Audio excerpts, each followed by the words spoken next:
మీరు చనిపోయిన తర్వాత ఏమవుతుందో తెలుసా? మీ అంత్యక్రియలకండి కొన్ని గంటల తర్వాతే ఏడుపులు ఆగిపోతాయండి. వాళ్ళంతా మీ గురించి మాట్లాడడం మానేసి, భోజనాలు ఎలా ఏర్పాటు చేసుకోవాలో దాని గురించి చర్చించుకుంటారండి. పిల్లల్లో మళ్ళీ ఆడుకోవడం ప్రారంభిస్తారండి. కొంతమంది టీ తాగుతూనే బయటికెళ్తారండి. కొంతమంది బంధువులు వారి టూర్ ప్రణాళికలు మొదలు పెడతారండి.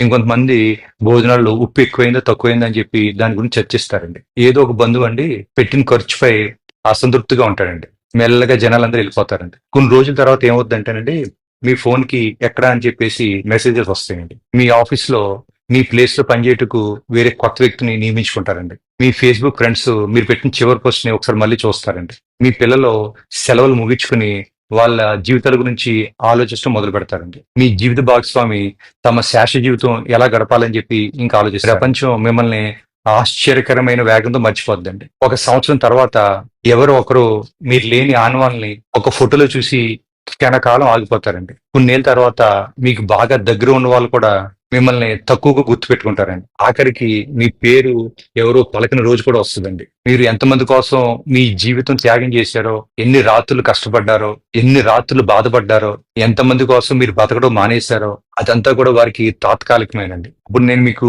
వేస్తున్న ప్రశ్న ఏంటంటే, ప్రపంచం మిమ్మల్ని మర్చిపోవడానికి వేచి ఉంది. మీరు ఎవరి కోసం పరిగెడుతున్నారు? మీరు ఎవరి కోసం ఆందోళన చెందుతున్నారు? మీ జీవితం మీది.